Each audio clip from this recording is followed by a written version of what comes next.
లోకమంతా కూడా Valentine's day అని సెలబ్రేట్ చేస్తుంది, కానీ అసలు వ్యాలంటైన్స్ డే లాగా వచ్చింది.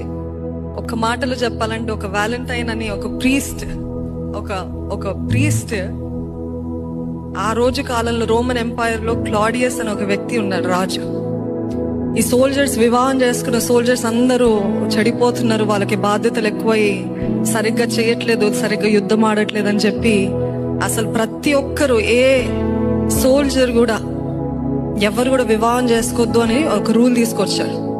పాపం వాళ్ళు ఉండలేక చావలేక ఎంతో తిప్పలు పడుతున్నప్పుడు ఈ వ్యాలంటైన్ అన్న వ్యక్తి రహస్యంగా వారికి వివాహాలు జరిగించేవాడంట. రాజుకి తెలియకుండా వివాహాలు జరిగించాడంట. రాజు ఎన్నోసార్లు వార్నింగ్ ఇచ్చాడంట, కానీ సోల్జర్స్ బాధ తట్టుకోలేకపోతున్నారంట. వారు ప్రేమించిన వారు ఎంతో మంది దూరం అయిపోతా ఉంటే అప్పుడు ఇంకా చూసి ఫిబ్రవరి 14th రోజు ఆ వ్యాలంటైన్ అన్న వ్యక్తిని ఉరి శిక్ష, he executed him, and that is how Valentine's day began అని చెప్తారు. దాని తర్వాత ఇంకా ఎన్నో పిట్ట కథలు, లేకపోతే మిత్స్, వీటన్నిటితోటి కలిపి they created this. But that is not the important thing. We are not asked can you అని చెప్పలేదు దేవుడు.